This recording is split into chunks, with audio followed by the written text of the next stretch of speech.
Dans les années 1970, nous avons une grande inflation. Et cette inflation est généralisée dans le monde entier. C'est-à-dire que le prix des produits commence à grimper. Et cela est dû à deux chocs qui se sont produits. C'est-à-dire le choc pétrolier. Il y a eu un premier choc quand Israël a commencé à attaquer ses voisins arabes. Lors de la guerre de Kippour, lors de cette guerre, les pays du Golfe arabique, les pays producteurs de pétrole du Golfe, décident de baisser la production de leur pétrole, justement en guise de mécontentement, également en guise de sanctions. Cela fait grimper les prix d'une manière vertigineuse. Et quelque temps après, avec la révolution en Iran, on aura encore un autre choc pétrolier qui fera que justement l'inflation va repartir. Pendant 30 ans, il y a eu une période glorieuse de l'économie mondiale, c'est-à-dire après 45 et la relance de l'économie et la création des différentes institutions après tout pour contrôler l'économie mondiale. Il y a eu 30 ans de gloire et durant ces 30 ans, l'économie était vraiment florissante.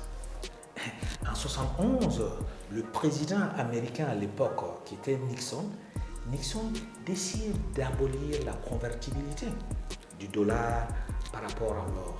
Parce que les États-Unis sont en difficulté, ils sont en déficit, ils ont une balance déficitaire, que ce soit au niveau de l'exportation de produits et également au niveau justement monétaire. Parce que les États-Unis, à cette époque, on peut les considérer un peu comme un prêteur immature. Contrairement à l'Angleterre qui arrivait à balancer son déficit commercial avec son déficit d'exportation justement de capitaux.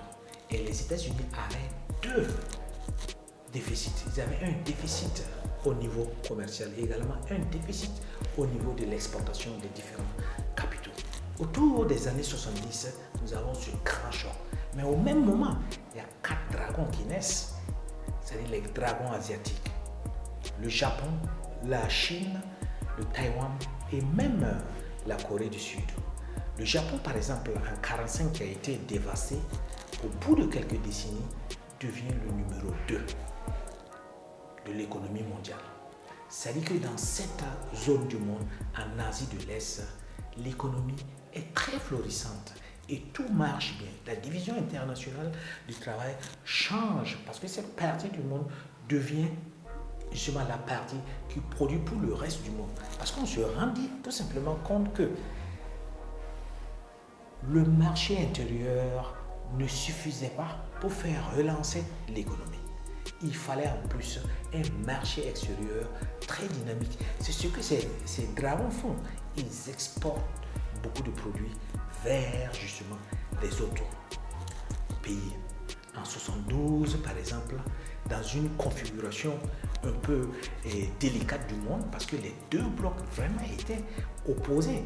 Le camp soviétique et même le camp des États-Unis qui étaient opposés, ils avaient une course effrénée à l'armement. Chacun voulait construire plus de nucléaire possible, des armes de destruction massive. Et cela demande beaucoup de ressources, cela demande beaucoup d'argent. Donc, ces deux grands vont essayer de s'asseoir pour discuter, pour apaiser leurs différentes ardeurs dans la production de ces différentes armes.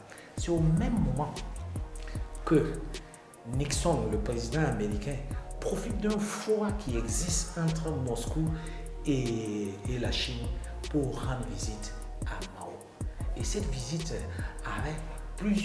auront plusieurs conséquences parce que c'est une manière en fait de court-circuiter les soviets par rapport à leur avancée dans l'Asie.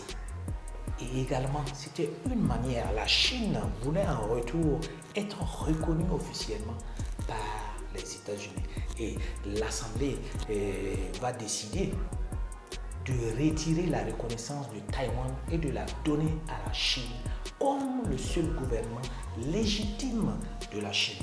Donc, dans cette opération, les Chinois gagnent une visibilité et gagnent une reconnaissance un peu mondiale. Donc, ces 4 dragons vraiment sont en train de faire de grandes merveilles en Asie. Du côté de l'Afrique, c'est beaucoup plus de tension, beaucoup plus de révolte. En Afrique du Sud, on voit qu'à Soweto, ils sont en train de faire des révoltes, ils veulent plus de droits et plus de liberté.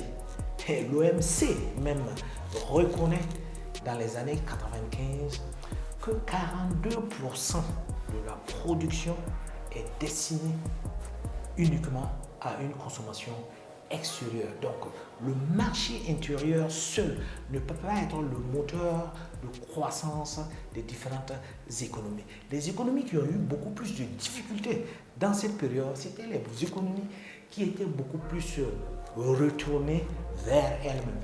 Les économies qui étaient un peu en autarcie, qui ne s'ouvraient pas par rapport au monde. Donc, l'inflation a été très prononcée dans ces différentes parties du monde. Dans les années 70, en Afrique, on ressent également cette inflation. Les premières unités de production qui ont été créées dans les différents pays africains commencent à ressentir le coup. Parce que c'est l'État qui doit venir en apport à ces différentes usines, à ces différentes unités de production, pour que ces unités de production puissent toujours subsister, puissent toujours exister, parce que le coût commençait à devenir très élevé avec le pétrole qui coûte de plus en plus cher. Et cela va entraîner quelque chose qui sera un peu déplorable pour le sol africain.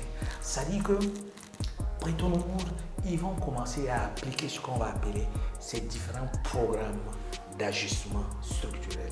Et ces programmes d'ajustement structurel qui voulaient tout simplement moins d'État et beaucoup plus de liberté aux capitaux étrangers, ces programmes d'ajustement structurel seront par la suite une vraie asphyxie pour l'économie africaine. Parce que toutes les unités qui étaient nationales commencent à devenir privées. Et qui dit que ces unités de production sont privées veut dire que l'État, d'une certaine manière, sur le sol africain, perd de sa souveraineté. Si tu perds totalement de ta souveraineté, tu n'as pas d'unités de production qui sont propres à toi et que ces unités de production dépendent principalement de l'extérieur. C'est-à-dire que tous les revenus que tu es en train de créer sur ton sol